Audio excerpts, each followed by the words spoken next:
Hi, everybody. Welcome back. It's Word Balloon, the comic book conversation show. John Suntra's here. Happy Thanksgiving weekend. Wanted to play for you a great conversation that I had with Michael Jellenick and James Tucker when they were the showrunners for that fantastic animated series, Batman the Brave and Bold. You know, of course, we all adore the Fox animated series, and certainly we're still mourning the passing of Kevin Conroy. But I do think that Jellenick, Tucker, and company did a great job with Brave and Bold. It was a little more kid-friendly, but great stuff, great action, I think great stories. And I love the way that Jellenick and Tucker positioned this show as almost being the Earth 2 Batman show. I like that. I like that a lot.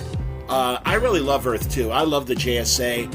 I love the way that they repositioned the Golden Age heroes back in the 60s. I read all the reprints when I was a kid in the 70s and just adored all the JSA, JLA crossovers and the various JSA comic books. So I'm looking forward to seeing what the new spin on the JSA will be with Jeff Johns' new JSA book. And I'm hoping to talk to Jeff in December about that. But it's funny, this conversation actually revolves around the idea that the GSA show up in a specific episode of Batman Brave and Bold. So, but we talk about the show in general. It was my first talk with James Tucker. I've really appreciated the many times that James has come back on Word Balloon. I think he's terrific. I love Michael Jellenick's work as well. And, God, I am not a Thundercats person at all. But one of my good friends is like, you got to watch the new Thundercats show. And I saw in the credits that Jellenick wrote it, and I also loved his Wonder Woman animated movie, and I'm like, all right. And I really liked it. I mean, I don't have the deep affection that others younger than me do for the Thundercats, but I knew it was a well-written show, and I appreciate it just for being a good adventure show. So there you go, and let's get into now this conversation with James Tucker and Michael Jellenick on today's Word Balloon. It was really interesting to read on IMDb your past credits because I wasn't sure if this was your... What's that?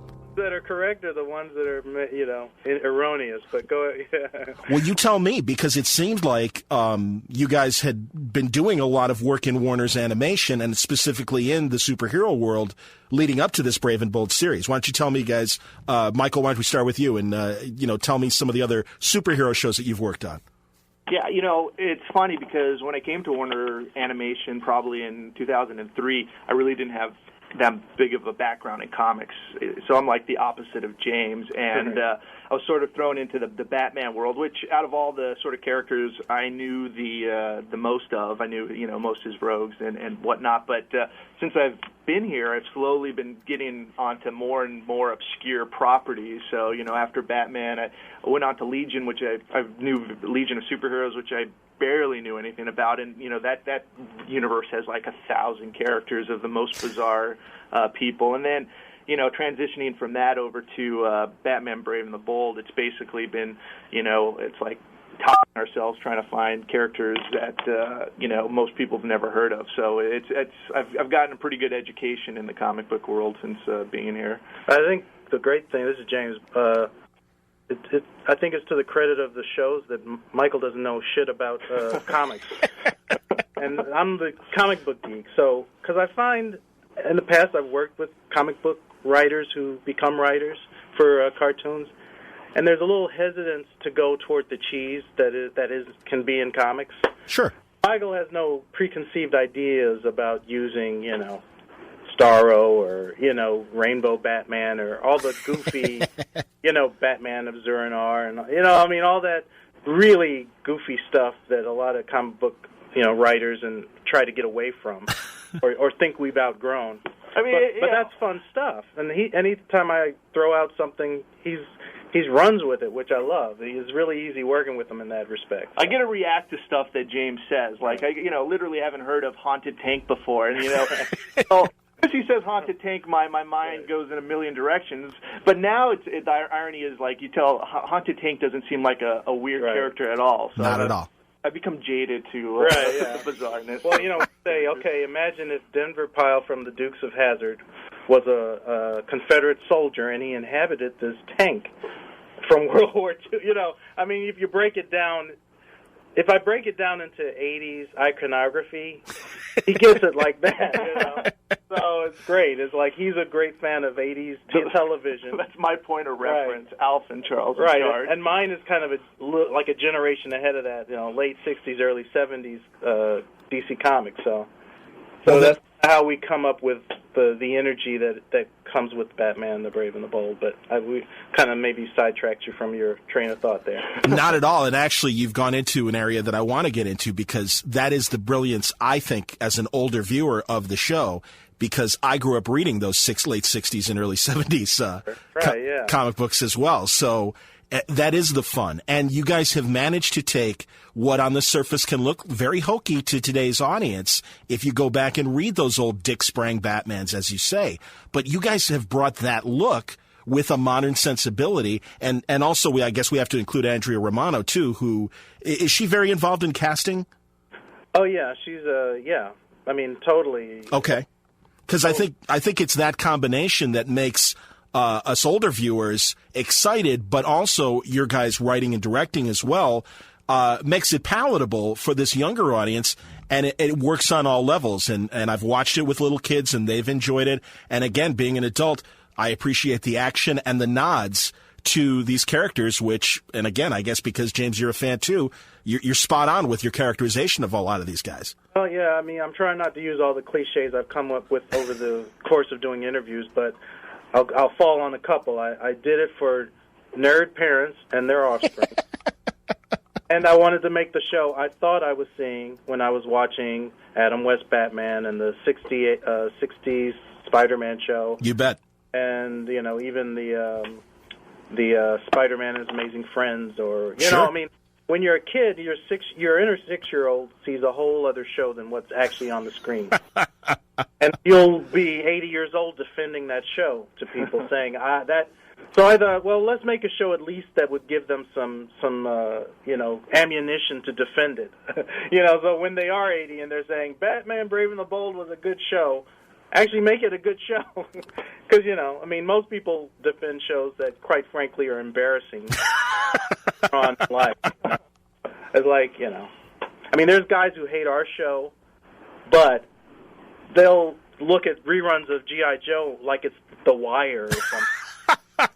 So, I mean, I just want to make a show that actually holds up in a few years when someone's, you know, probably too old to really have been watching it, but, you know. So that's kind of what we try to make it good, but we also want to embrace the cheese that is inherent in a lot of it. You know, and it's not bad. I mean, for a long time, and I think, you know, rightfully so, every superhero show after Batman, Adam West Batman, thought that was the way you did superhero shows. And Sure. so that kind of got a bad rap. But that show in and of itself is brilliant, in my opinion, and it really did. It got more right than wrong. But the only problem was it spawned a lot of copycats and bad, you know, campy versions of trying to do that version of Batman or that version of superheroes. And so we just kind of went back to that and just, you know, did it with a straight face. So. Yeah, I mean, I think you know, just last week we had a teaser with Batman versus Enemy Ace, and to me, I feel like that teaser sort of sums up the show. You know, because we put Batman in World War I. We don't explain how he got there. He's in a bat biplane. Right. But, you know, we don't explain that. He's wearing goggles. And a scarf. Thanks to Michael, because I didn't want him to wear the scarf, but I'm glad we did it. And yet, you know, you watch that teaser, it's fairly serious. There's no music. The sound design is, like, excellent. And so you're left watching, like, all these things that should be goofy. We're presenting them, like, in a non-sort of goofy and serious way. And so you're almost unsure how to react. And I think that's sort of, like, the enjoyment of the show. It's like you like you guys are saying, you take the cheese seriously. It's like, well, take it how we used to take it. I mean, the idea is I love DC Universe, like, across the board. I have no favorites. I love it all. So, and Batman, I think, to the wider world is the touchstone for DC. Like, everyone thinks they know Batman. You know, he's the normal guy. He's the human who doesn't have superpowers, but he's very resourceful. I mean, he's to me, he's more representative of the American ideal than, say, Superman is, even though Superman gets that label a lot more. But so if you have Batman in it, and he has a straight face, and no matter what he's up against, if he's out in space, under the sea, no matter where you put him, as long as he buys it, and he's not rolling his eyes or saying that's, bogus, then the audience will embrace it. And using him as a conduit to the greater DC universe, I think, it's really the only way you could do it. I don't even know if a Superman show like this would work, although I'd give it a shot.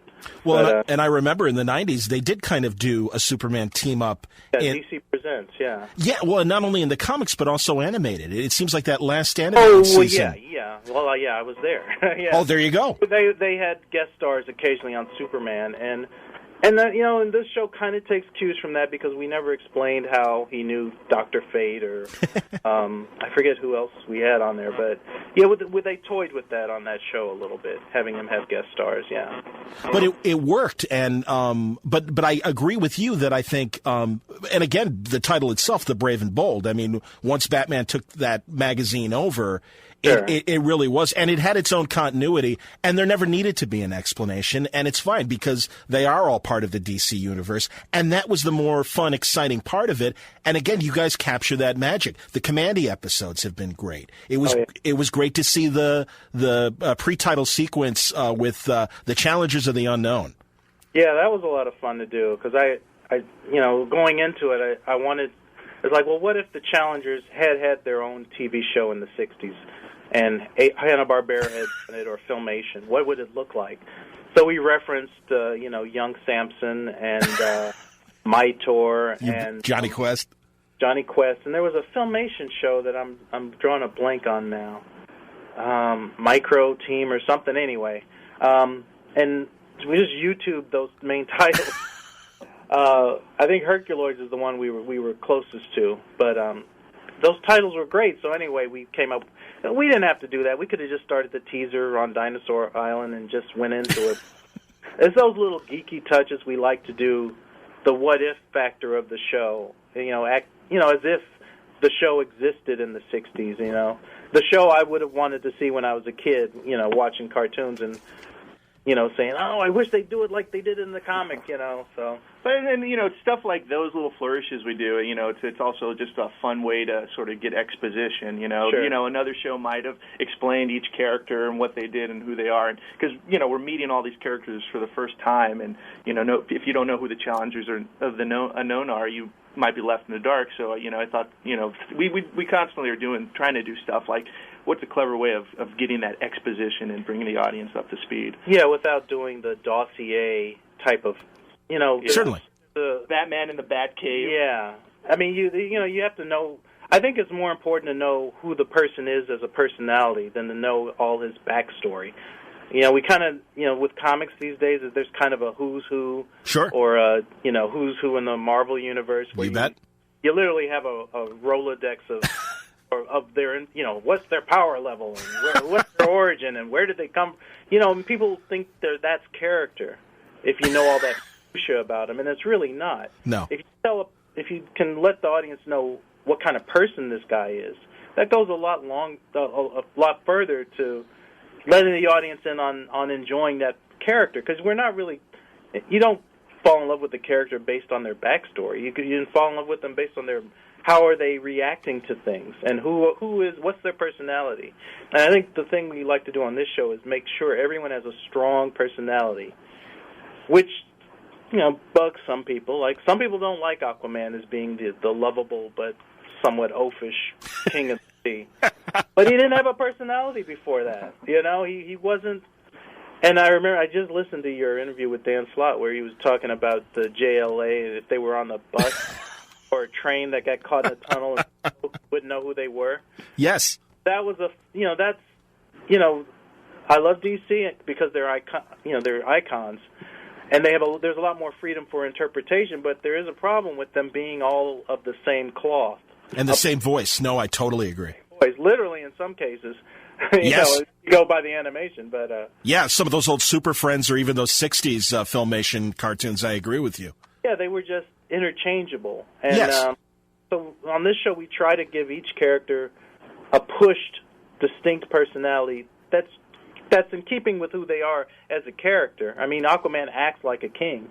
He's just, he's not the perfect kind of person that people tend to, comic book fans in particular, love to have characters who that have no flaws. It's almost like they want them to be like the perfect person. It's okay if every other character has flaws, but they don't want that guy to be, have foibles, basically. Certainly.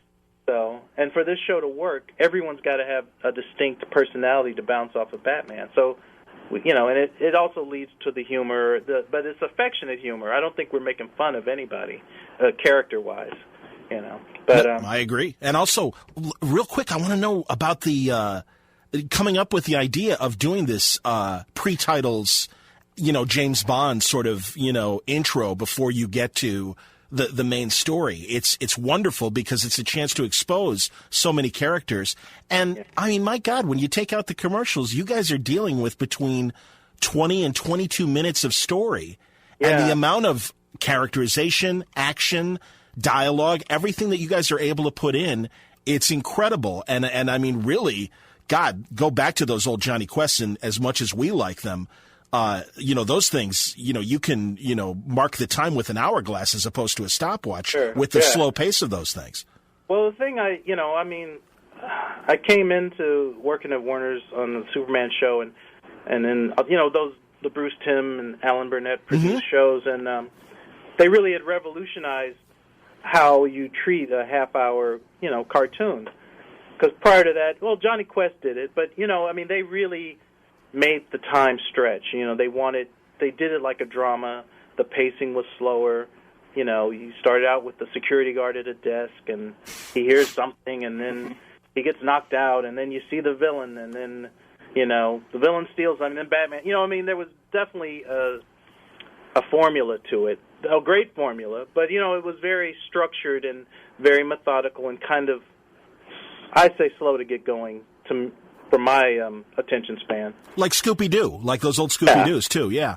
Yeah, but I was like, let's see how much story we can fit in 22 minutes. And I'm a DC fan, and I said if we let the teaser only lead into the main story of the show, that means so if we do 13 episodes, that's 13 less heroes I can play with. I was like, well, let's make the teaser totally separate, basically do a short featuring Batman and this character, and then let the rest of the show be a whole other story. And really, purely, it came about because I just, again, have a short attention span. I wanted to be able to play with as many of these characters as possible. And that was only... And I'm a fan of the short form, like the idea that, on Space Ghost, you had 2 Space Ghosts and a Dino Boy. Yeah. And I'm like, those were stories. They had beginning, middles, and ends.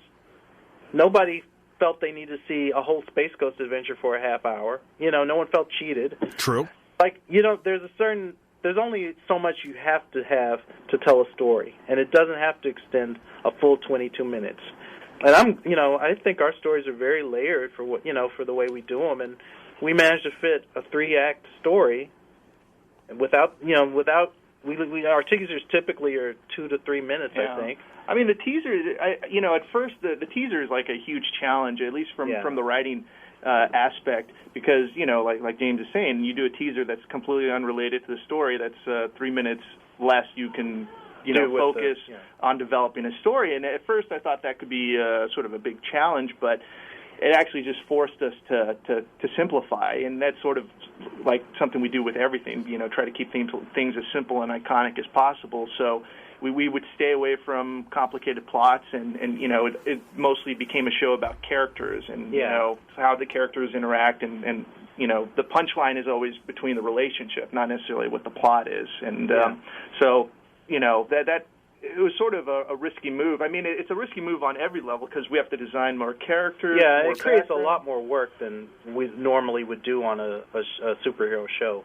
And we weren't sure people were going to get the format at first. We weren't sure people were going to be able to, there was that question, are they going to understand that this teaser is not going to have anything to do with the rest of the episode? But I think we kind of slowly got them used to it by the first 3 aren't totally detached from the main plot of the rest of the show. Mm-hmm. You know, our Blue Beetle teaser was Green Arrow and the Batman, and so when we come to the main part of the story, Blue Beetle and his friend are watching what we just saw on TV.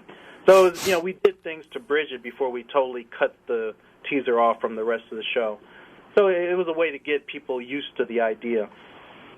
But now, I don't know exactly when we actually totally just started making the teaser stand alone, but we've been going, you know, ever since. It's just been, you know, no looking back as far as doing that. So, and we try to mess with the format as much as possible, you know, whenever we can. But yeah, and it's a fun opportunity, you know, to take ideas that you can't devote to a whole episode and do it in the teaser. You know, you know, like for instance, we're doing a teaser based on like the Rainbow Batman cover. Yeah. And you know, we can never have fit that into a whole episode. Sure. Nor would we have wanted to. Yeah, that's a little too much. I understand. Right. So, but you know, just I think it's going to be fun just to see that cover, even if Oh, the yeah. rest of the teaser sucks. But Say that again. I didn't hear you.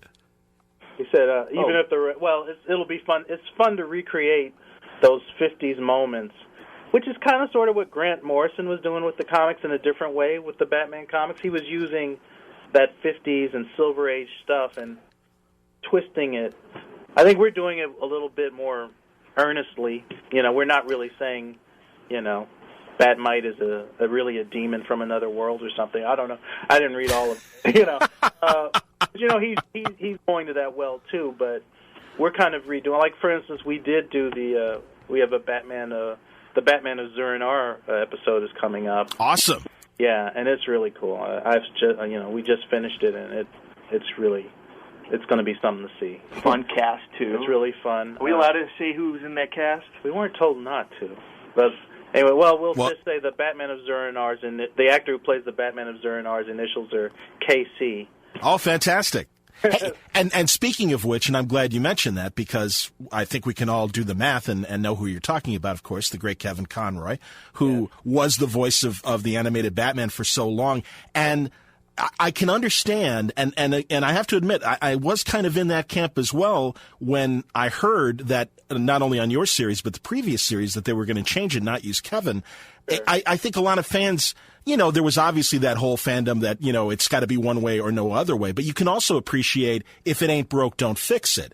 And Kevin, to a generation, really was, until the Christopher Nolan movies, a definitive Batman.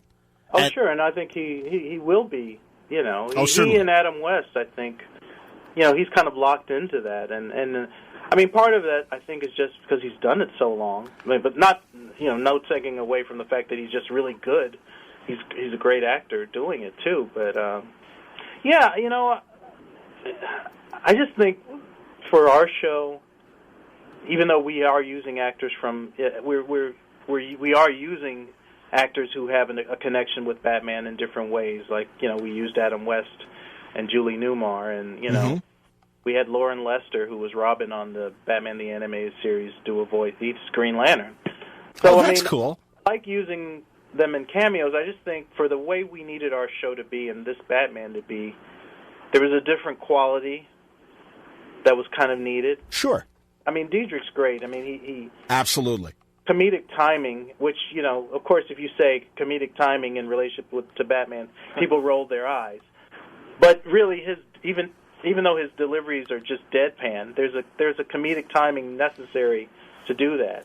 And not to say Kevin couldn't do it, but and we needed a different quality to the voice. And I don't know if it's because Diedrich's a dad or he's just a generally, you know, friendly guy. Not saying Kevin isn't, but I'm just saying. Oh, no, I understand. We wanted that there was a quality we needed for this Batman that was a little otherworldly. The thing I like about Kevin's Batman is it's very rooted in reality. He doesn't overplay anything. He catches the Shakespearean elements of Batman. I mean, he's compared it to Hamlet. But we didn't need that for this. No, it wasn't that Batman we were doing. So. Well, but not only visually, but I think in its actual tone, in story and dialogue as well, this Batman is akin to the Silver Age Batman. And, you know, in my conversation with Neil Adams, we talked about how, the character started in the 40s and was the Dark Avenger and the Night Avenger, and then somewhere in the late or early 40s to the 50s, he became the policeman's friend and a daytime character. And I mean that the Dark Batman wasn't that long. I mean, right. And he wasn't even, from what I read, he wasn't a huge hit until he became more accessible, and Robin joined him. And I mean, his solo years weren't that long. No. I mean, the world at large knows Batman and Robin. Of course, now that's changed since the Burton movies and now with Nolan. But for the longest time, it was Batman and Robin. You bet. And there's a wealth of material out there where that's what you get, and there's a whole world of, and not to again go back to defending Adam West Batman, but a lot of those episodes were direct translations of 50 stories. Certainly. Bill Finger wrote, so I mean, people want to disparage certain aspects of Batman's history and ignore them, and think that that's not as valid as other aspects, and it's like it's all Batman. Well, you guys were very succinct, I think, in giving Batmite that wonderful speech in that episode that I can even, point it at some fans that I know that get very, defensive about the Dark Avenger Batman, and that really is the only Batman. And they're wrong. And again, it's that's what makes the character great, that it is flexible enough to fit all these different roles. And I think, again, Diedrich, you're totally right. He is a father figure, and he's a trainer, and you see that in the series. And it comes through in his characterization. He's the host into the world of DC. And yes. Correctly, DC, when we cast Diedrich, he knew immediately what his role in the show was. He told us, he said, my role is just to be the host here. So, because he's the one constant from every week there's new people coming in to do voices, but Diedrich's the one continuous thing. There is no cast but him.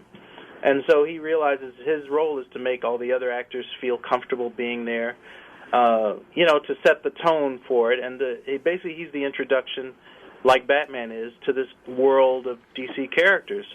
So he has a more laid-back,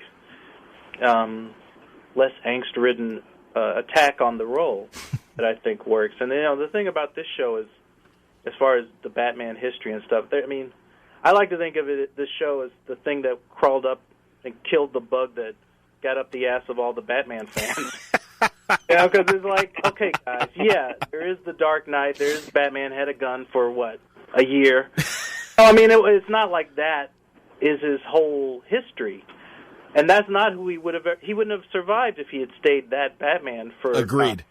No one talks about the Shadow anymore. The Shadow isn't a prominent character because he didn't change. So, it's like they want to pick and choose what is real Batman and what's not. And it's like, okay, I've got 30 years of comics to say this Batman is that Batman too. So. No, I'm with you, man. And Michael, I feel bad because James and I have been geeking out and Oh, yeah. No, James gets on his Batman soapbox. I'm used to this. My Batman high horse, yeah. Well, no, but Michael, I wanted to ask about one episode in particular, and that's the Music Meister episode, because I at least on IMDb, you're credited with writing it. Is that correct? Well, it's ironic. We just talked about this. Yeah, I feel bad. I mean, I wrote it, but I mean, and the honest truth of it is, I had the least amount to do with that. I mean, you Ben Jones, who directed that, and all his board guys it was hugely complicated, just the board. And then, the thing that sells that episode really is the music. And, James helped me out with a lot of the lyrics. And because of all those lyrics, there really isn't that much script to write, because we basically wrote the songs first and then sort of crafted the script around it more or less. And it was literally the easiest writing job I ever had. So, and I think originally you were going to write all the songs, and one night I just woke up and I realized that we were getting close to the deadline. I said, we may need more than 3 songs. And I was like, I don't know if Michael can do all of those. And we needed more songs because we decided we were going to fill up a lot this episode. And I didn't even know if they were going to be any good or not. So I wrote a couple of songs, but I wasn't supposed to. Yeah, he just showed up with 2 songs, and I was pissed because the whole reason I wanted to do a musical was for the royalties on the right. any writer, if there's music in any episode of a TV show, it's the writer wants to do it to get royalties. Yeah. So no, but yeah, I mean, more than anything, that episode was a group effort, and we put more money into that episode than other episodes. We had a live orchestra play for it, so I mean, everyone stepped up. Yeah, and the reaction to it was gratifying. So I'm glad you mentioned that it was a live orchestra as well, because learning more and more as I do about film and animation, I realize that a lot of times a composer is really at a synthesizer, and what sounds like a full orchestra, and a lot of times is really just the composer at a synthesizer, and you don't realize when you have real instruments. Well, now wait, you mentioned royalties, and I want to know. I mean, I expect this thing to become like a Buffy sing-along eventually, and I certainly hope so, because that's if listeners have not seen that episode in particular, God, the whole cast really outdid themselves. And who's the actress who plays Black Canary? Gray Delisle. My God, she was wonderful. Yeah, she was very nervous about doing that. In fact, she asked Deidre to leave the studio while she did it, because it was so nervous. She's a great singer, but she was just nervous singing in front of people. Yeah, and we also crafted a lot of the story around the actors we knew who could sing, too. Yeah, we had to figure out who could sing and who couldn't. And amazingly, like, most of the actors we use have, like, these amazing voices. So, and PH, Neil Patrick Harris? Oh, yeah. Well, he had done some. He's done voices in the past. He was in a Justice League episode. He also was in that Spider-Man animated show. Right. TV, yeah. But I swear, ever since seeing him in the first Harold and Kumar, I've been a big fan of his. I even watched Doogie back in the day. But before Dr. Horrible came out, I wanted to put him in a superhero musical. And I remember reading an interview with him on Ain't It Cool, and he was talking about he was going to play a supervillain in a musical. I was like, is he joking? Because that was the exact same idea that I wanted to do. But I think the fact that he had done that already, I think helped our thing even more. So there's a little bit of fear that we're going to be going over the same sort of track, but I think it worked out nicely. Yeah, I'd seen him in a version of Sweeney Todd, of all things.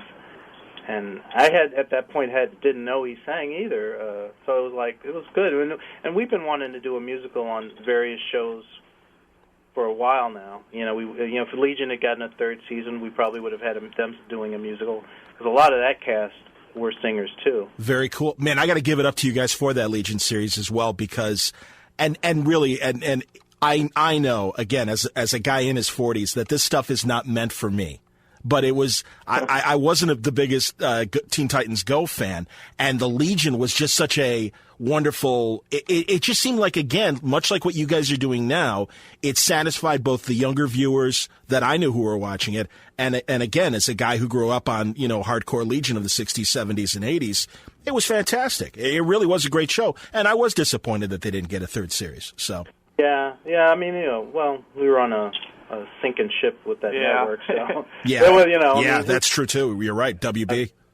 I say never say never. So maybe the Legion will come back in some form or fashion. But yeah, that show was, so particularly when Michael came on as story editor the second season, we really pushed it, and it really went in places that I really wanted it to go, and I thought we were really developing something big that we could have led up to in the third season, but alas.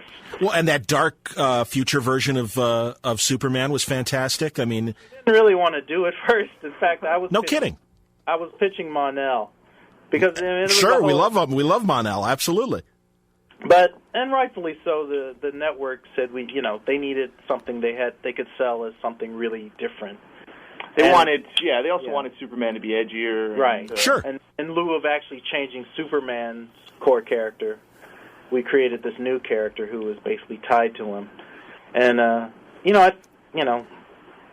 thought he turned out way better than I was expecting. And I predict that in 10 years, some guy who's 16-year-old now who becomes a writer for DC will introduce that character into the DC universe. And, isn't it interesting? And he won't get any credit for it. Well, and I don't know, because you guys are on the other side of Warner Brothers. It just seems like it's taken forever for the comic book side since the Batman Beyond series went off the air to do anything more with Terry McGinnis. And I think that character became a very popular character and, carved his own little niche. And the few times in the 2000s that he's made appearances since the old Batman Beyond comic book that was tied to the series was canceled, everybody goes apeshit. They love it. I mean, the thing, sometimes some shows find it takes time for, again, the 6-year-olds who watched it and didn't think it sucked, like the 25-year-olds who were watching it at the same time. Yeah. Once those 6-year-olds grow up and eventually become creators, they go back to what they remember. It's the same as me going back to Adam West, or... Hear. So, James, do you think there's any chance in, 15 years that our Aquaman will be the comics version of Aquaman? Hey, well, you know what? He used to be the comics version of Aquaman. We didn't reinvent the wheel on him, but, that's the thing. The thing about this show is particularly with that Aquaman episode, is I remember when DC Comics changed for me was when Aquaman's son got killed. Yeah. That's when all of DC Comics changed and got darker. Was that during the crisis? I forget. No, it was before the crisis. Okay. It was a few years before the crisis. Okay. But that's when I was as a kid thinking, wow, harsh. This is harsh. Yeah. For me, DC Comics is its own literal own universe, and I miss when DC Comics didn't want to be Marvel. Not to get in trouble here, but I know exactly what you mean. Yeah. Stories. At the most, they had a 2-parter.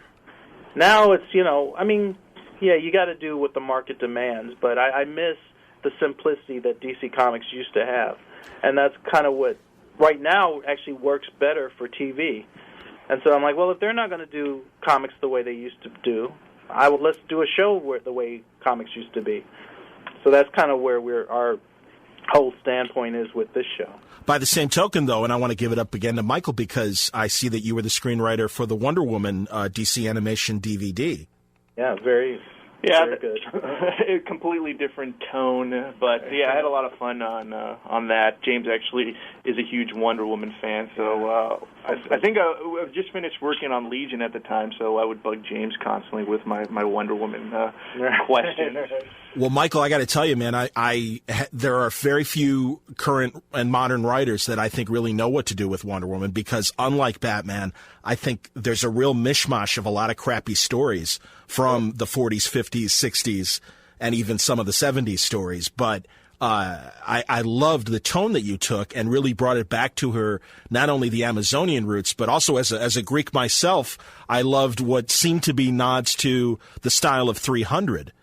That came through, at least to me as a viewer in the movie, and it was a Wonder Woman interpretation that I wasn't expecting, and I really had low expectations for the film, and was totally blown away, and really it was, I think, along with Green Lantern, those were the two best cartoons, I think, that DC Animation did for the DVDs in 2009.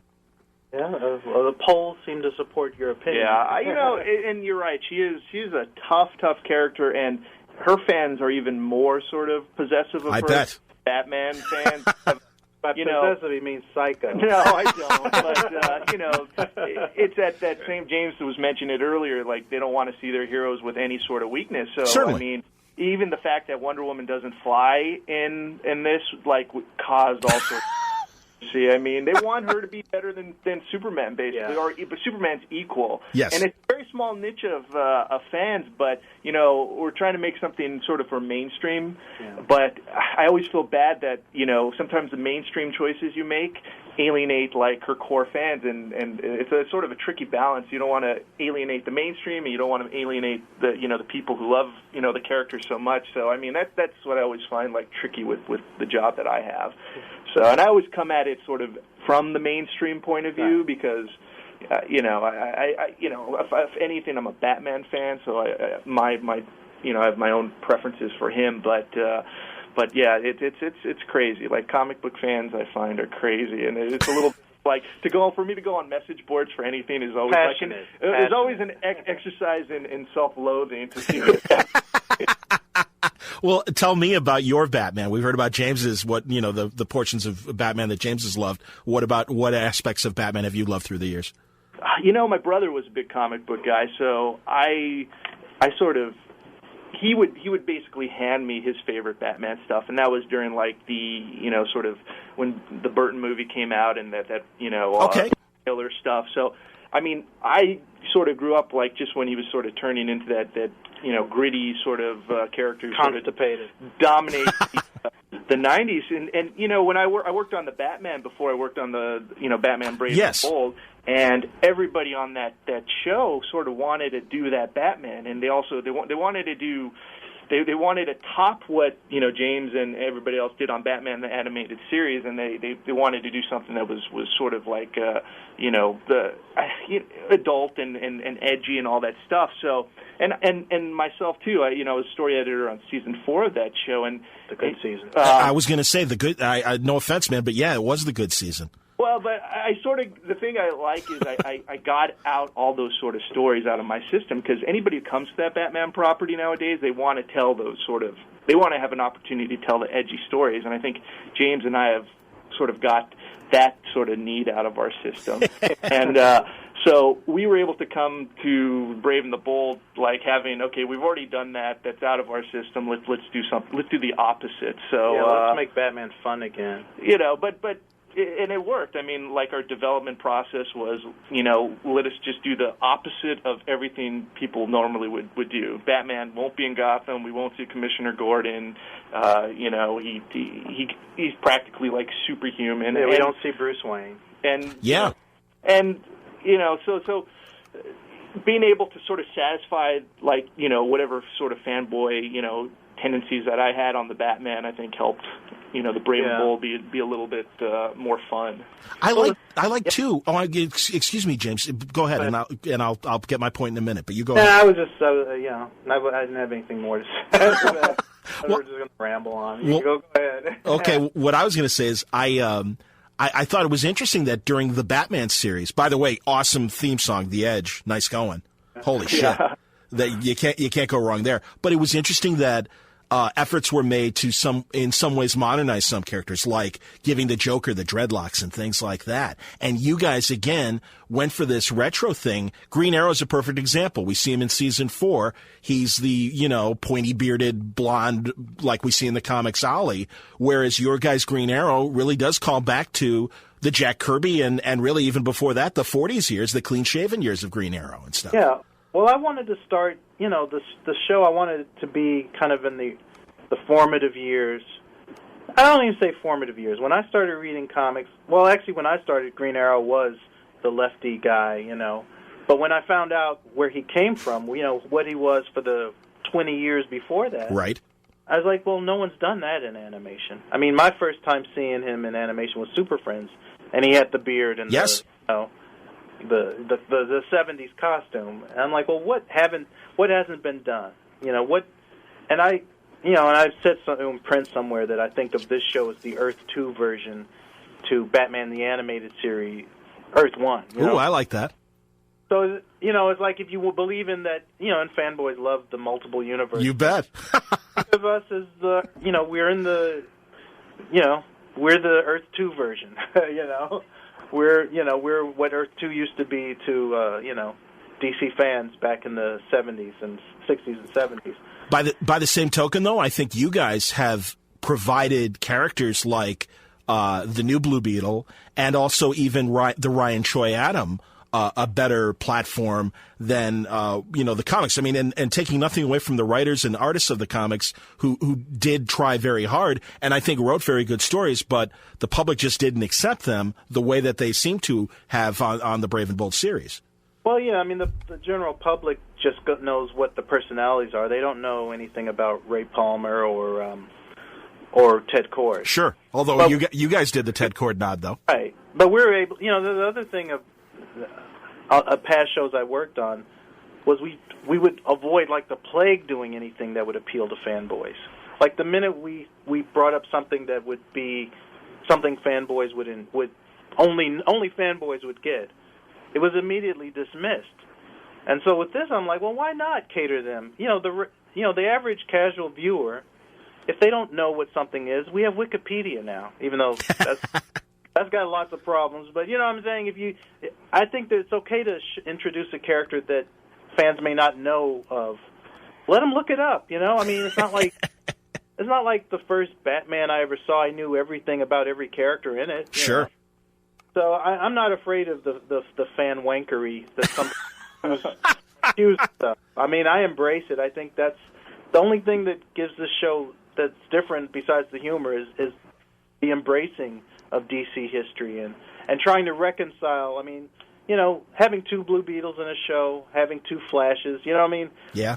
The things that before people would have said, "Oh, that's too confusing." The average viewer won't get that at all, and I don't care. We don't care on this show, so I'll catch up.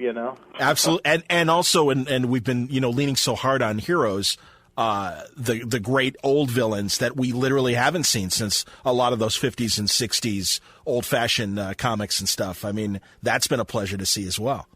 Yeah, I mean, this thing is, I don't know what a real 6-year-old is thinking about when they watch the show. I mean, because to me that the older designs that we're using may seem old-fashioned, but I don't know if a 6-year-old hasn't been exposed to this stuff, then pretty much anything you put in front of them is going to be bright and shiny new to them. So I don't worry about it. And for some, the Batman, there's a certain age group that will look at this Batman and go, ugh, hate it. A Batman was my Batman. Sure. And, that's okay. Absolutely. Batman is that kind of character. He's flexible like that. He can take different, incarnations, and that's the beauty of his character. So.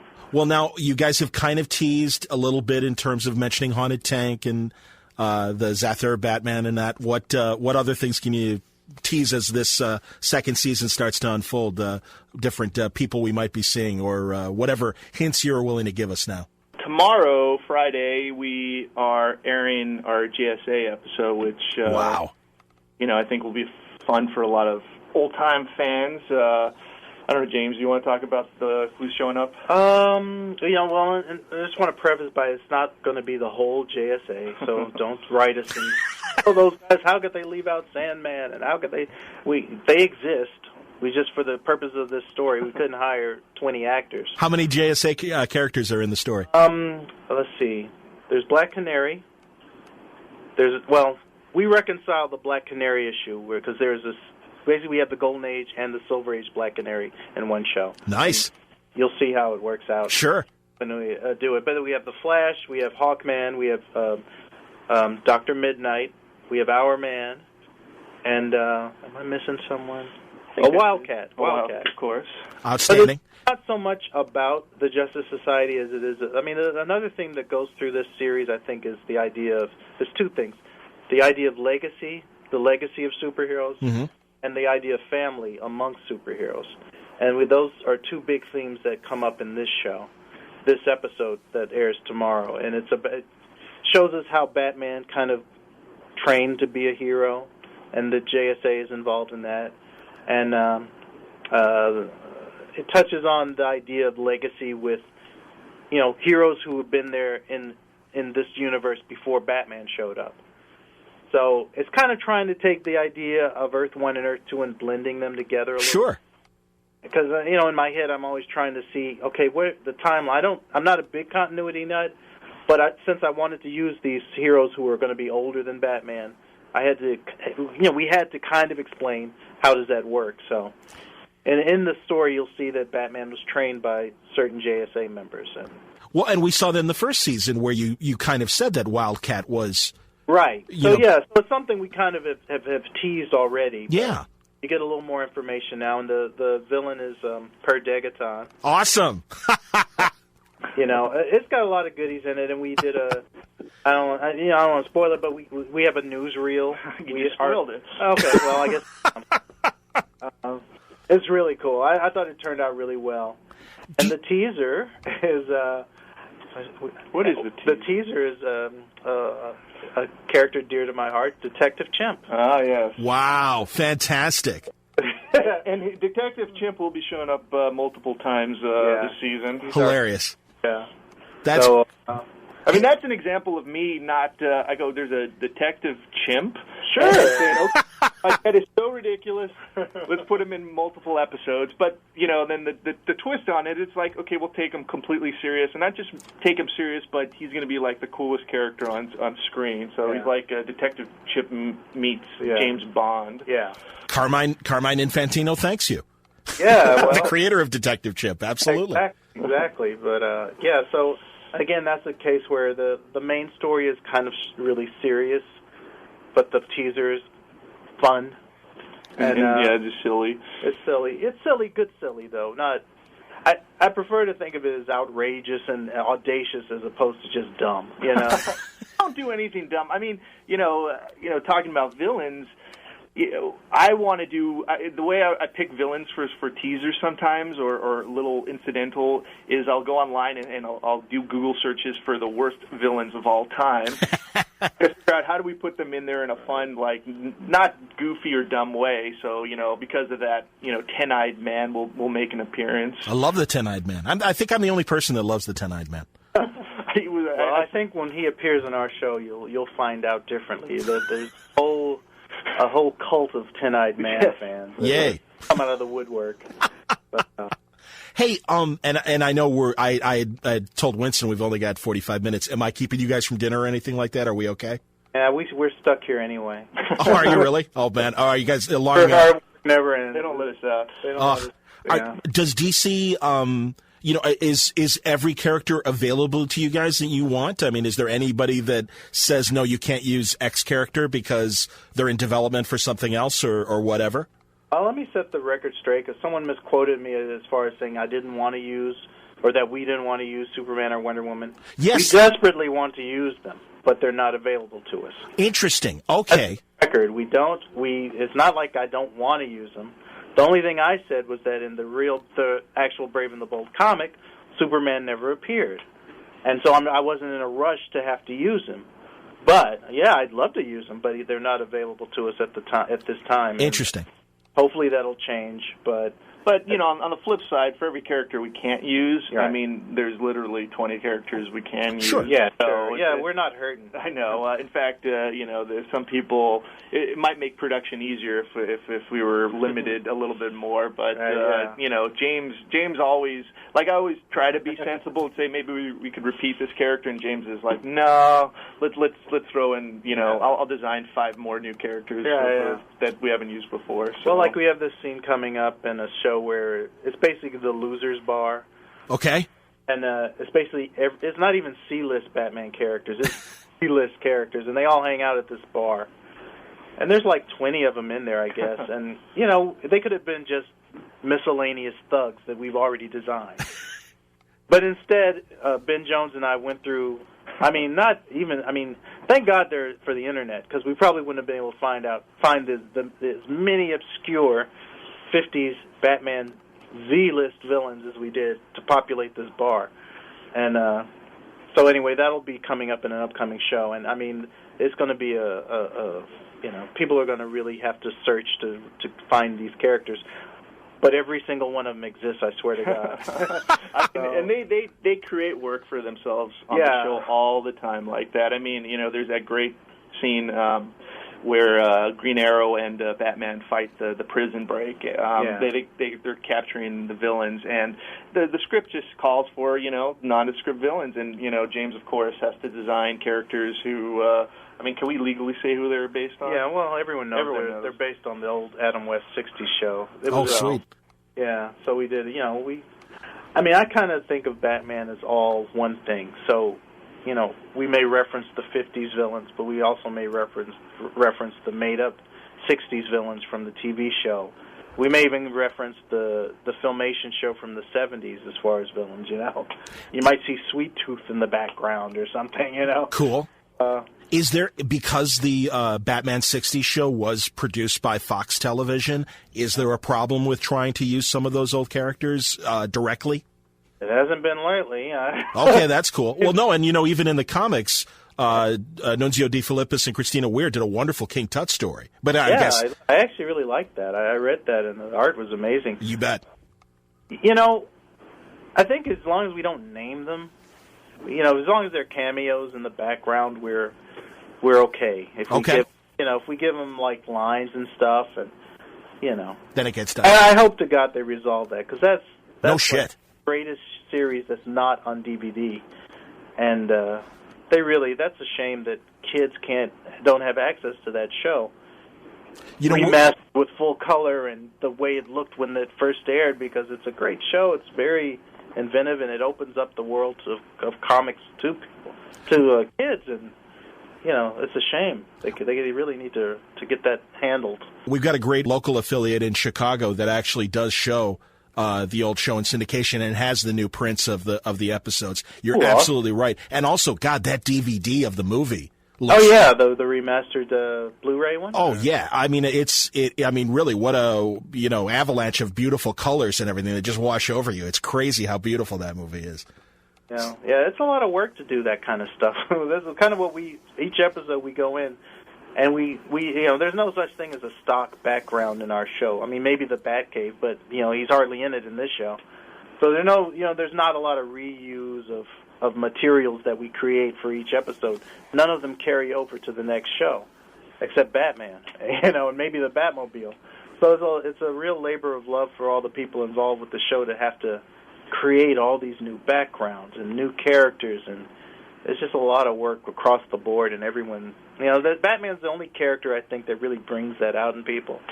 That they bring their A game to it. So big shout out to my entire crew and who helped make this show happen.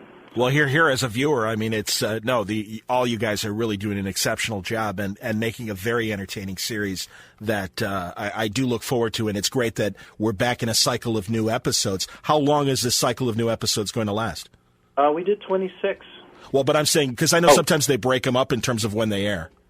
Well, I know following the GSA one, we got a Sidekicks episode coming up, so we're going to see sort of like a Teen Titans episode. I was going to ask. I saw on IMDb Sidekicks Assemble, and it almost cried out to be a Teen Titans episode. And I think it's fun. I mean, you see a little bit of a rivalry between the adults and the kids. I mean, and that's another one of our shows where the teaser is related to the main episode. We've done that like once before. Okay. Following that, what is following that, James? Is it Firestorm? The first Starro one, I think. We also have a Starro sort of arc that's going to be coming into play a little bit more clearly. I believe after that Sidekicks episode. Well, you saw the Challengers teaser, and that's basically this season we're structuring. We have a 2-part, mid-season finale, but leading up to that, we're going to have 3 teasers, and you saw the first one with the Challengers that reveals that Starro is lurking in the background. So we have 2 more teasers that will further that storyline, and then we'll have a big 2-part huge story to kind of that'll be the story, is the big Starro invasion. Outstanding. Wow, that's great. And I saw on IMDb one of my favorite teams will be making an appearance, the Metal Men. Oh yeah. Oh yes. I believe Metal Men is the one that's following the Sidekicks one, and I think they come off pretty charming in that episode. Yeah, I love the Metal Men. I think that and it's a pleasure to be the first show to really actually have them. If you don't count Mighty Orbots in the '80s, but they came off really well. I think they'll be the new fan favorites. I think this season. I mean, because the challenge with our show is because we're bringing so many new characters. Every episode is almost like a pilot for a new show. Yeah. Yes. And so it's like you do a Metalman episode, and there's 5 characters that you have to come up with personalities for, and they have to seem different and interesting, and that's tough doing it like for one show. And so we never know quite how these characters are going to turn out, but I think in the case of the Metalmen, they all, each one of them has a pretty good distinct personality and comes off really well. I enjoyed watching the thread carry from last season, what you guys did with the Outsiders, and seeing them progress, and I thought, there was a basis of possibly a spinoff. Yeah, and in fact, the next time you see them on this, the whole idea was to lead them into being the Outsiders we know in the comics. And granted, I'm not sure if we did it exactly the best way, but I think I enjoyed the times they appeared. And starting them out younger was an interesting choice that some people quibble with. But by the end, they will be the outsiders that everyone in comics know and love. But we show the journey, so I think it was a good choice, and I like the shows they've appeared in. Very cool. And I got to ask about Wildcat. Is that the guy from Full Metal Jacket, the sergeant? Yeah, it sure is. Yeah, he's great. He's great. He loves doing it, and he's his Kubrick stories. So you got to love that. No kidding. Yeah. Great. Yeah. I mean, he comes in, and all the actors are like sitting at his feet, almost listening to him tell these stories about working with Stanley Kubrick. So absolutely hilarious. But he's a really cool guy. Yeah. Originally when his name came up, I thought, well, gee, that's not exactly who I hear as Wildcat. But thank God we did use him. I think he nailed it. And yeah, James, I'm with you in terms of that's not a voice that I would think of either, but he really did, and it was coming from a direction I didn't expect. It totally fits. Yeah. Fantastic. Well, again, the way we're using Wildcat as being the Batman's mentor. And he's kind of Batman's surrogate father in this show. Yes. He's the guy he went to and trained with when he decided to put on the costume. He had already been to Tibet and all that crap. But, he needed someone to show him how to be a mystery man, And so that's what Wildcat, and then we'll learn Friday that the Justice Society did for Batman. But Wildcat is the one he has the most personal relationship with, so. And, he's his surrogate dad. So, we needed that fatherly that fatherly touch that I think Arlie Ermey brought to the character. And I think you fell into a kind of neat little synchronicity of continuity because, again, being the comic nerd that I am, Wildcat was inspired by the Golden Age Green Lantern, and that's why he put his costume on in the 40s. And also was in the same city, and that was Gotham City. Gotham, right. Yeah, that I knew. I knew that the original JSA stories were, I guess, in Gotham, right? That's right, even though it was, I guess, the All-American Comics versus National Comics when they were still two separate companies. Huh. Well, it's all a blob in my head. James. Yeah, because I don't, And Michael will invite you to the next Dungeons and Dragons game, and you'll be able to play too. I don't want Michael tainted. He doesn't need to know anything about. It's too late. Okay, once Night Man and Haunted Tank are, I'm pretty much indoctrinated. Right. That's the nerd. Your nerd membership is sealed there. Cool. More war characters from DC then. I mean, you mentioned the Haunted Tank. I can't help but think of the Losers and Sergeant Rock and some of the other great. Yeah. Well, it didn't turn. We didn't intend it that way, but there's at least one of those people is coming up, and cool. One that you probably could never guess that I will keep secret. It's a very cool teaser, and the tone of it is, Private Ryan and cyborgs. So, I mean, that's the great thing about the show. One week we're doing goofy Aquaman in a RV, and then the next week we're doing Batman's parents get killed. Yeah. So, wow. But mostly, because we have that sort of light, fun tone, we seem to be able to get away with pushing the edges on the darker stuff. Yeah, that's a good question. Has anything been cut, or don't forget this is a Y7 show. No problems with that. We are surprised. I think at least I'm continually surprised by what we get away with. I mean, every week it's like, well, they'll probably call this, but let's see what they say. And they're like, nope. I think part of it, they're like, well, this is a kid's show, so they're not reading it with those necessarily. Well, I think the style of the show, and I think there's a problem. That's the only thing I find is that people look at say they look at a still from the show, and they look at the design, and it's more cartoony, for lack of a better word. And they immediately write it off as kiddie. And so they underestimate it, when really, subtextually, we have a lot of dark stuff in the show. And I think our kill count is pretty high. It only goes going higher. Right. We're going higher this season. Wow. So, but it's almost like people underestimate it based on how friendly it looks. But, we're showing I think our Wayne... The Waynes walking into that dark alley is probably the bleakest image I think I've ever seen animated of Batman's origin. And we actually gild the lily this season with the Joe Chill show where we actually show it. So wow, yeah, and it's dark. I mean, in fact, I just finished editing it, and it was dark. It's probably darker than I'm comfortable with, but I think that'll appeal to a certain segment of fans. But it's it's bleak. Yeah, we push things. I mean, it may not feel like our show at the end of the day, but one of our rules is that we don't necessarily have any rules. Right. So it's like, well, we'll try just about anything, and just so the viewer's not like gonna know what's coming from week to week. Yeah, I mean, one week it'll be Aquaman's Outrageous Adventure, and the next week is going to be Chill of the Night or some dark, deadly serious kind of episode. So it sounds like Chill of the Night is going to maybe take a page from that old 50s story when Batman kind of confronted Joe Chill. Well, actually, it's two stories. It's the story where he finds out his father wore a Batman costume once. Classic. And then it's the other story where he finds out that Joe Chill was actually a hired gun. And that's something that hasn't been done in any form, I don't think, live action or animated. So we mushed those two stories together into one story, and it actually surprisingly works. Wow. And I think they did something in the Untold Legend of Batman in the John Byrne and or Jim Aparo and I forget. Maybe Marty Pascoe or somebody? I'm trying to think, too.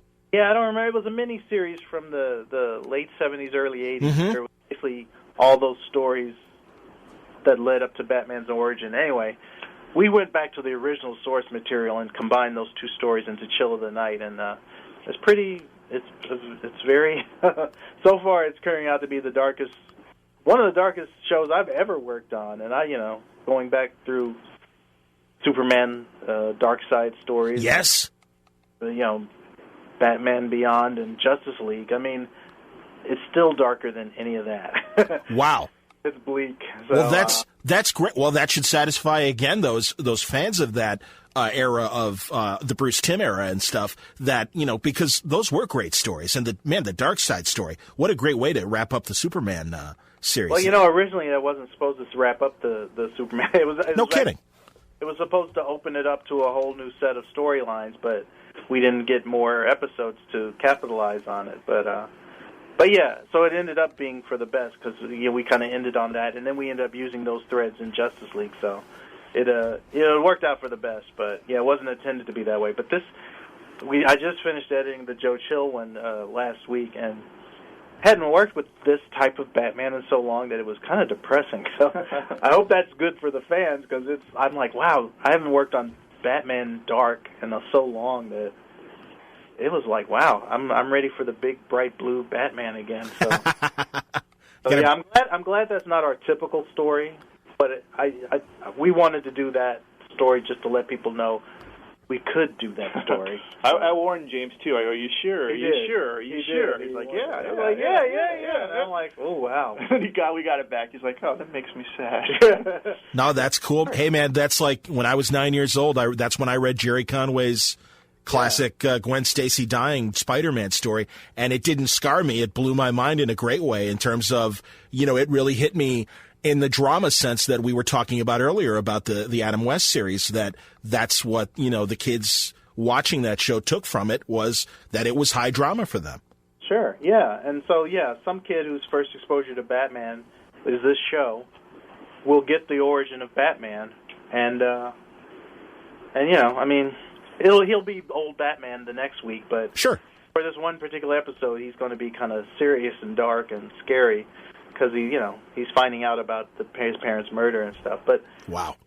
But it's also done in a brave and the bold sort of way, as much as we can. I mean, we use supernatural elements for it. That's got specters in it and Phantom Stranger. Oh, cool. So that's the one that Kevin Conroy and Mark Hamill are playing. Kevin Conroy's playing the Phantom Stranger, and Mark Hamill's playing the Spectre. And it's really interesting. Yeah, because it's kind of the gist of the story. Not to go too deep into it, is that the Spectre and Phantom Stranger represent two halves of Batman. Like, Spectre's all about vengeance, and I think Phantom Stranger is kind of about understanding. He's not out. He's one of those. He's like the Watcher. He just wants to see what's going on and reconcile it and make sure people bring good out of bad. At least in our story, he is. I don't know. I don't know what he's doing lately in the comics, but he's kind of the opposite of the Spectre. He's a supernatural character who's trying to find goodness in people, and the Spectre's trying to eradicate evil. And they use Batman's kind of their pawn because he can go either way. And so, without going into detail, that's kind of what the gist of the story is. So that's where the brave and the bold element comes in, is that they're both otherworldly characters. Because without them, it would just be another episode of Batman the Animated Series. But interesting. That's great, guys. Man, and Deadman was another wonderful first season episode, I thought, too.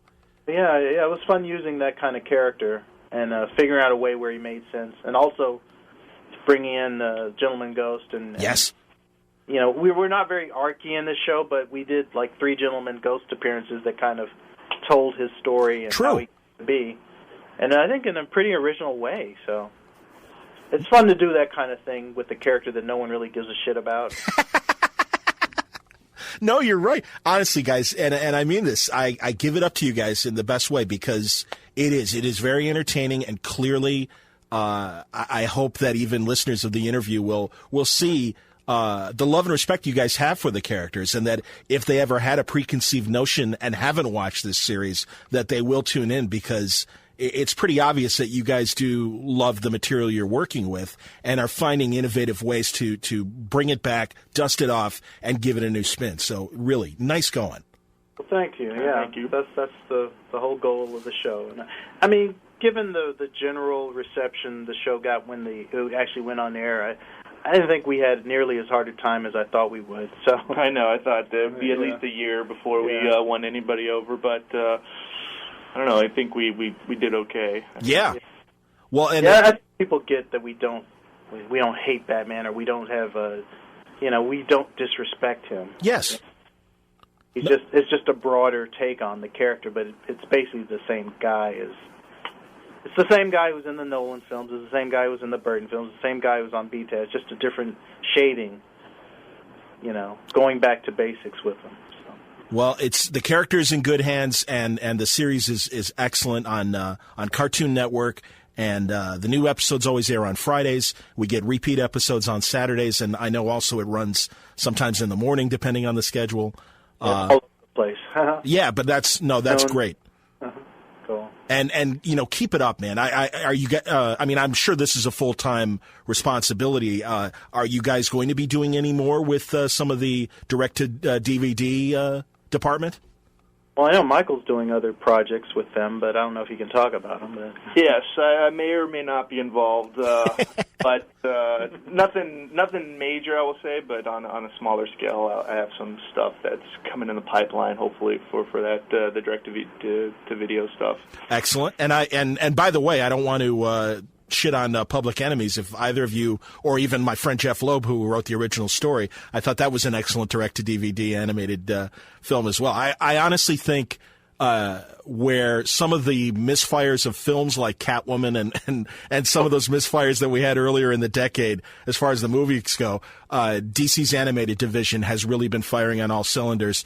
And even someone who, as myself, who wasn't a big fan of Teen Titans Go, I certainly appreciated and was pleased to see the amount of love that the fans had for the show. And there's a reason why that thing lasted for 6 seasons.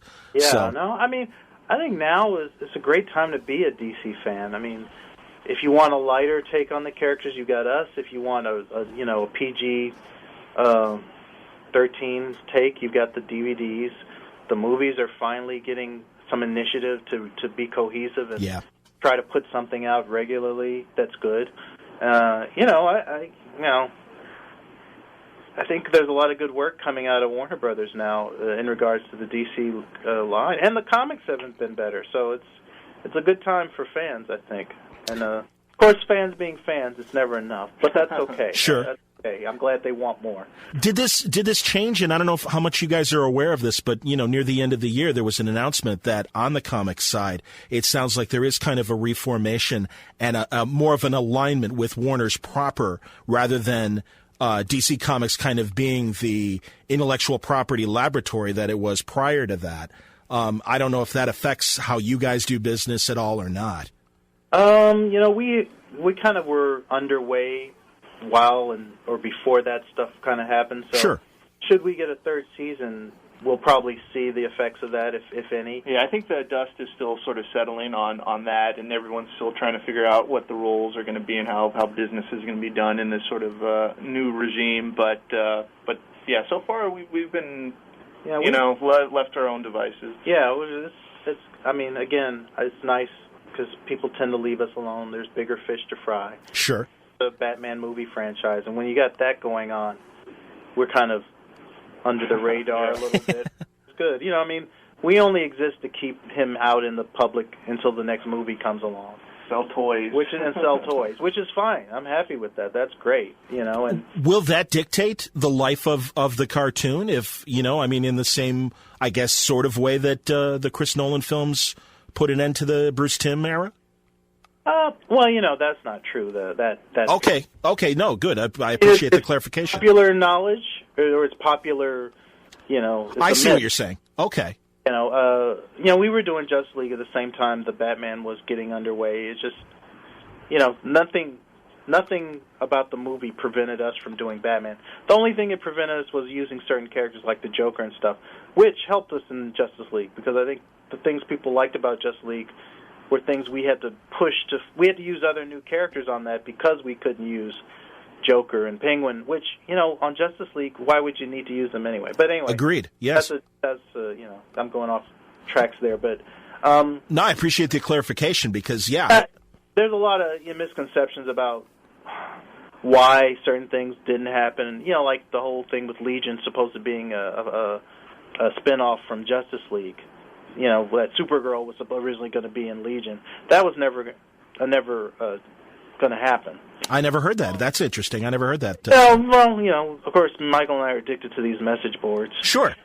No, I understand, man. There's like just it's just a cesspool of misinformation. But do you have any inside information in terms of, and really, I don't want anyone telling stories out of school, but in terms of the Justice League cartoon, which seemed to be such a monumental hit within the fandom. And that, yes, it maybe wasn't appealing to the amount of 7-year-olds, but I know that there were a bunch of 30 and 40-year-old fans that, really, the amount of married friends of mine that had to explain to their wives why they had to watch this half-hour show, it would crack me up. And the wives would just shake their heads and like, no, you don't understand. These guys are really taking it to levels of, drama that, again, growing up on the Super Friends, these guys had never seen before. Yeah, well, going into that, we knew we just wanted to do West Wing with capes, and that's our motto. And, I mean, the thing with that and with any show is that with cartoons, 52 is the magic number. If you do anything beyond 52, it's a gift. It's not, it's not like regular TV shows like Friends or something that goes on for 8 years or whatever. Sure. Cartoons have a limited shelf life because, frankly, kids watch reruns like they're new. I understand. Well, is it that mindset of, those 7-year-olds, once they're, 9-year-olds, it's time to, like you said, just show the reruns to the new 7-year-olds. Yeah, I mean, when we were kids, how many watched the same Popeye cartoon 50 times a month? You're right. And basically cartoons exist in America, at least for kids. True. Not counting the stuff on at night for Adult Swim and Fox and all that stuff. But, or the Flintstones before it back in the 60s, too. If our shows appeal to fans, it's because we want it appeals to adults. That's just because we chose to do that, and the network didn't bother noticing. It's not like someone said, make a superhero show that appeals to adults and is very well written and deep and dark and explores all these. No one asked us to do that. No one will ever come to you and ask you to make that kind of show. So, we just did it because we wanted to, but and no one said not to, but Well, but Justice League was a great run, and we got the thing is now the DVDs are kind of taking over what that show used to, the niche that show. Absolutely. So, No, and I know that did make a lot of fans very happy that development came out of it. And we, as you say, yes, we've gotten some wonderful projects, and I'm glad, Michael, that you're able to work on those. And like I said, it's clear from the Wonder Woman movie, for example, that, you've got the right sensibility. And when those things do come to light, I know that everyone is very careful of what they announce and when they can talk about stuff. In fact, Kerry Russell and Nathan Fillion were on a panel. I was on a panel with Nathan Fillion in Orlando, and he's just like, oh, yeah, by the way, I'm doing the Wonder Woman cartoon. And this was 2 years before I think Greg Noack was really wanting to make that public. And he, his eyes got wide. He's like, who told you this? I'm like, well, Nathan Fillion. Sorry, man. Well, I don't think Michael has gotten nearly enough credit as being a part of this whole DC animated universe. Alan gets the credit and Paul gets the credit, and rightfully so. Michael is right up there with those guys. That's cool. He's kind of, he's not and not to say those guys are self-promoters, but everyone knows those guys. And Michael he's a little soft-spoken, but if you like the Batman Season 4, it's because of Michael. If you like Season 2 of Legion of Superheroes, it's because of Michael. If you like most of Batman Brave and the Bold, it's because Michael is, there. None of it was James. Is all well, I'm the geek factor, but, again... That's very nice of James to say, but at the end of the day, I work in animation, and I always say it's not a writer's medium, and so I'm here. He's the only writer who knows that. I'm here to serve the artist. That's sort of what you see. You'll never hear another writer say that. It's true. It's true. I mean, that's why I like Bruce and James, and and I think the successful writers in animation sort of are able to bring sort of a point of view, but then at the end of the day, what you see are the drawings, and you hear the voices, and so I don't know. I feel fortunate to take credit for other people's work. So. Well, but Michael, I will say respectfully, and again, growing up for the decades that I have watching animation and watching simplified dialogue, it's really nice that in the same way that comic books have been allowed to grow up, that animation in America has been allowed to grow up as well, and that an adult can watch. Again, Public Enemies, perfect example. I watched that with a guy in his 50s, and he was like, I can't believe how sophisticated this story is compared to the cartoons we grew up with. And again, it's a credit to, I think, you guys, and also the powers that be allowing you guys to tell smarter stories with smarter characterization and smarter dialogue. Well, the whole world's changed. Now everyone thinks they're a nerd. Everyone kind of taken over the whole the popular culture, and it's cool to be a nerd, and everyone is raised, I don't know if raised or lowered their level to nerddom. And so, they can, I don't think you could have done that kind of show. The things we're doing now, no one would have paid for them to be made back in the 70s or 60s or even 80s. I mean, if you remember the whole furor over Tim Burton's Batman, nobody thought you could do Batman seriously before that. It was always a struggle, and it was the hardest movie to sell until they finally did, and he made it, and it made a gajillion bucks, and then now it set the tone for everything that came after, for good or ill, True. But, people are accepting of different ways of doing superheroes. And, that superheroes are kind of our American myth. No question. That's America's mythological characters. That's our history, up there in capes and tights and stuff. Our contribution to culture. That and jazz and other stuff. But, what I'm saying is, I do. That's a uniquely American, art form, ideal that, So, it's great that we were able to do it now, and people take it fairly seriously. I mean, again, they took it too seriously to a point where no one could accept a lighter take on it. And so, but I think now, thank God for the Nolan movie. Thank God that there was enough of the serious, dark takes on heroes so that this would feel, fresh. I think if we had tried to do this kind of show immediately after the Adam West show, it would have, well, they did. It was called, The New Adventures of Batman. Yes, I remember it well. But I think we're doing a little better than that. But definitely. No, and I think you're right, and I think we're reaching a balance where the hardcore older fans are becoming more accepting of the lighter fare that they used to dismiss, And again, it re-energizes this young base and gives them a palatable version of the character that they can grow up on, much as we grew up, James, on the reprints of those Golden Age and Silver Age stories. Well, that was, again, to use another quote I've used often, is that this show is kind of like those 100-page spectaculars where you had a new Batman story at the beginning, and then the rest was reprints from the 30s, 40s, 50s, and 60s. You got it. That was my introduction to Batman. So all that Batman in the different eras is all one Batman in my head. So that's kind of what we do on this show, is just use every different version and meld them into this one guy. And, I didn't think there was any difference between any of those Batman, so that's what we're doing on the show. Well, and you're succeeding. And guys, honestly, thank you so much because I see now that we've been talking for almost an hour and 20 minutes. And oh, really? Okay. Yeah, well, no. And honestly, I know it's dinner hour, your time, so I'll let you guys go. Okay. Go eat, go do something. But no, seriously, thank you so much. You guys are always welcome back. It was a really great conversation. I like looking behind the scenes on shows like this, and I that's what I hope to do with this show, is give people a better perspective of what goes into a program like this, and beyond the 22 minutes we get to see every week. So thank you for pulling the curtain back and really telling us how it's done, and continued success. I look forward to the episodes coming up. Okay, thank you very much. Yeah, thanks. Thanks for your support. James Tucker, Michael Jellenick, talking Batman Brave and Bold. I hope you enjoyed today's episode of Word Balloon. Have a great Thanksgiving weekend. It's my favorite holiday because it's non-secular, and it really is talking about the people you love and being together with those that you love.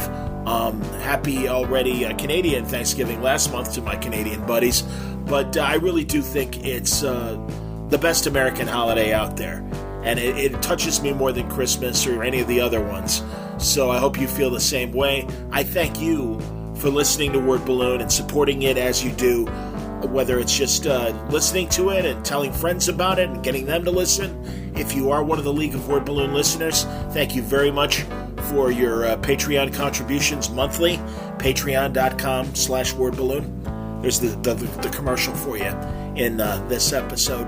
But otherwise, have a great weekend. Please be safe. I hope you get a chance to hang out with the people that you love, just like I'm going to this weekend. Stay safe, stay happy, stay healthy.